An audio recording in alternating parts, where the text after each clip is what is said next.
বাংলাদেশ নেপাল ম্যাচের উপর চোখ গোটা দেশের ফুটবল ভক্তদের। কারা খেলবেন, কারাই বা থাকছেন স্কোয়াডে, তা নিয়ে আগ্রহের শেষ নেই।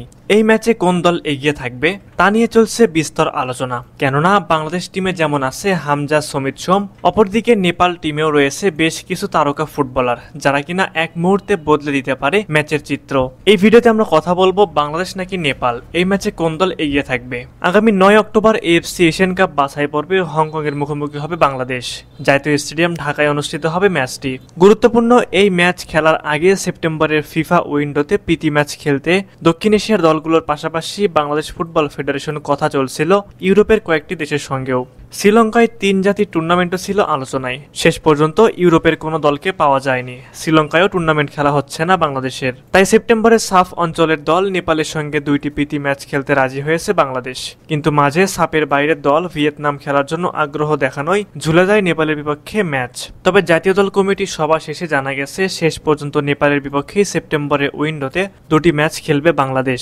কাঠমান্ডুর দশরথ স্টেডিয়ামে 6 ও 9 সেপ্টেম্বর হবে ম্যাচ দুটি। ফিফা র্যাঙ্কিং এ নেপাল রয়েছে 176তম অবস্থানে, আর বাংলাদেশের অবস্থান 184 নম্বরে। অক্টোবরে এশিয়ান কাপ বাছাইয়ের হংকং এর বিপক্ষে ঘরে ও বাইরে 2টি ম্যাচ খেলবে বাংলাদেশ।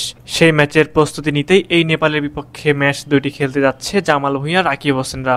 এই ম্যাচে কে ফেভারিট হিসেবে মাঠে নামবে তা জোর দিয়ে বলা অসম্ভব। কেননা বাংলাদেশ টিমে যদি থাকে হামজা, সমিত, অন্যদিকে নেপাল দলে রয়েছে গুরুত্বপূর্ণ বেশ কয়েকজন ফুটবলার যারা যাদের কৌশলকে কাজে লাগিয়ে বাংলাদেশকে হারিয়ে দিতে পারে। র্যাঙ্কিং বিবেচনাতেও এগিয়ে রয়েছে নেপাল। তবে এই ম্যাচে যদি হামজা, সমিত, ফাহমিদুল্লাহ মাঠে নামেন তাহলে বলা যায় বাংলাদেশ ফেভারিট হিসেবে মাঠে নামবে। দক্ষিণ এশিয়ার দলগুলোর মধ্যে সবচেয়ে শক্তিশালী দল হলো বাংলাদেশ।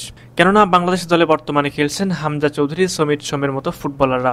হামজা চৌধুরী তো অনেক আগে থেকেই ছিলেন। সমিত সোম ও ফাহমিদুলের অন্তর্ভুক্তির খবর রটে গিয়েছিল ফুটবল পাড়ায়। সুপ্রিয় দর্শক, আপনাদের কাছে কি মনে হয় বাংলাদেশ নাকি নেপাল, কোন দল সেরা এবং পরবর্তী ম্যাচে কোন দল জয়লাভ করবে? অবশ্যই সেই বিষয়ে আপনাদের মূল্যবান মতামত আমাদের কমেন্ট করে জানাবেন।